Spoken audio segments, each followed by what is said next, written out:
नमस्कार दोस्तों, आज की कहानी है एक दुखियारी औरत और ये कहानी की पहला भाग है। तुमने स्कूल का बिजली का बिल जमा करा दिया। स्कूल से घर घुसते ही रिधमा ने अपने पति ऋषभ से पूछा। नहीं, आज जमा करवाना भूल गया, ऋषभ ने जवाब दिया। आज लास्ट डेट थी, आज जमा नहीं करवाया तो पेनल्टी के साथ जमा करवाना होगा। ऐसा करो, तुम मुझे पैसे और बिल दे दो, मैं जब बच्चों को ट्यूशन पढ़ाने जाऊंगी तब जमा करवा दूंगी। रिधमा ने कहा, मैं करवा दूंगी ना। ऋषभ ने कहा, मैं तो भी जाऊंगी ही, आज झिलमिल को लेकर नहीं जाऊंगी, कल टेस्ट है उसका, तो घर पर रहकर ही पढ़ाई करेगी। तुम आज घर पर ही रुक जाओ। रिधमा ने कहा, तेरे बाप का नौकर हूँ क्या, घर पर क्यों रुकूं, तू रुक जा। ऋषभ गुस्से से बोला। ऋषभ द्वारा गुस्सा किए जाने के कारण रिधमा समझ गई थी कि हमेशा की तरह ऋषभ ने पैसे इधर उधर उड़ा दिए हैं। अपने गुस्से पर नियंत्रण रखते हुए उसने पूछा, रुक जाती, लेकिन घर चलाने के लिए जाना पड़ेगा। तुम्हारे बाहर घूमने से घर नहीं चलेगा। बिल जमा करवाने के पैसे भी कहीं ठिकाने लगा दिए क्या। तड़ाक हमेशा की तरह एक आवाज़ हुई। रिधमा फर्श पर गिर गई थी। ऋषभ ने रिधमा को आज फिर चुप कराने और उसके सवालों से बचने के लिए उसे थप्पड़ मार दिया, जो कि सबसे आसान काम है। बिजली का बिल रिधमा के मुंह पर फेंकते हुए ऋषभ हमेशा की तरह घर से बाहर चला गया था। रिधमा सोच रही थी कि कल नाहक इस इंसान की चिकनी चुपड़ी बातों में आ गई और उसे बिल जमा करवाने के लिए दे दिया। कल तो कैसे कह रहा था कि मैं अपनी बेटी के लिए बदल गया हूँ। तुम थक जाती हो, कुछ काम तो मैं कर ही सकता हूँ। मैं मूर्ख हर बार की तरह फिर ठगी गई। पता नहीं ईश्वर ने हम स्त्रियों को कौन सा भावनाओं का कीड़ा डाला है। रिधमा ने अपने आंसू पोंछे और उठकर किचन में गई। झिलमिल और खुद के लिए रोटी सेकी, खुद खाया और झिलमिल को खिलाया। उसके पास तो दुखी होने का भी वक्त नहीं था। खाना खाते हुए वो सोच रही थी, बिजली का बिल कैसे जमा करवाएंगे। जमा नहीं करवाया तो नौकरी खतरे में पड़ जाएगी। अगर नौकरी गई तो खुद का और झिलमिल का पेट कैसे भरेगी। आखिर उसे एक उपाय सूझ ही गया।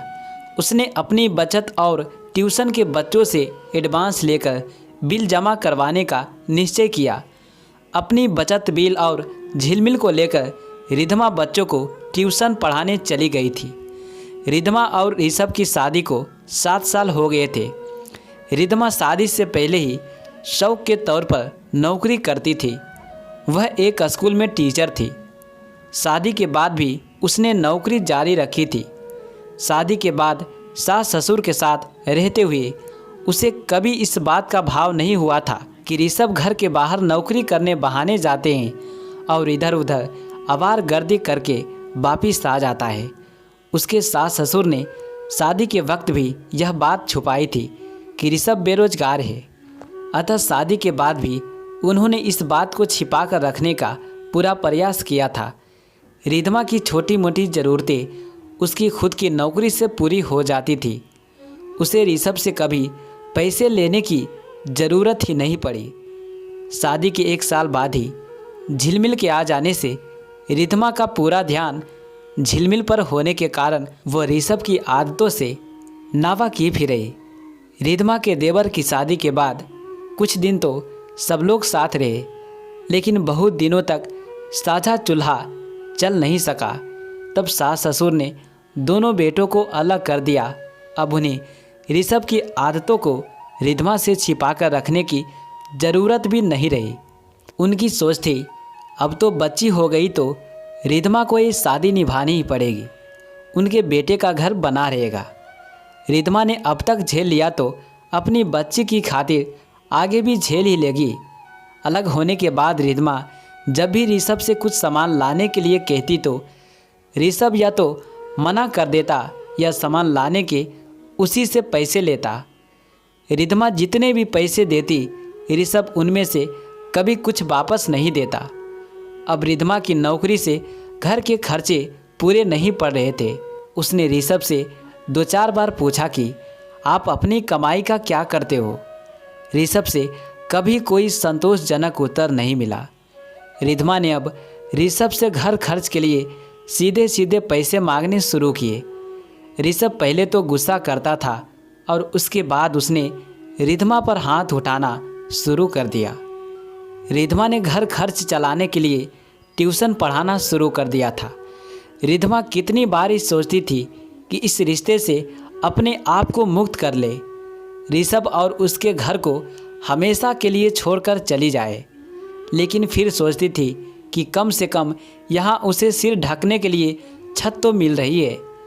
उसकी छोटी सी नौकरी से घर ही इतना मुश्किल से चलता है, अलग घर का किराया कैसे भरेगी? मम्मी पापा के घर भी तो नहीं जा सकती।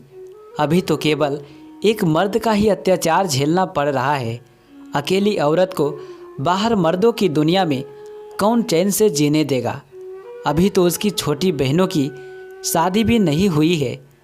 यह दुनिया कहने को ही प्रगतिशील हुई है, बाकी चरित्रहीनता का लेवल अभी भी स्त्री के माथे पर ही लगता है।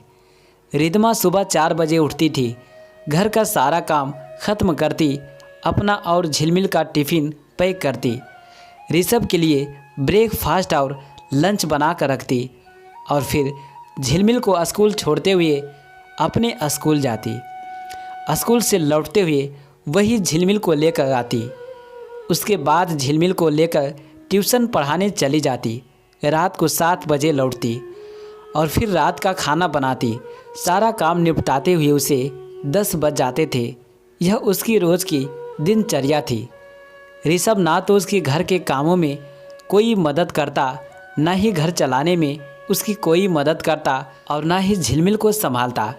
दोस्तों, ये कहानी की पहला भाग था और दूसरा कहानी देखने के लिए हमसे जुड़े रहें और प्लीज़ वीडियो को लाइक कमेंट शेयर ज़रूर कर दें और चैनल को सब्सक्राइब। चलिए मिलते हैं भाग 2 में।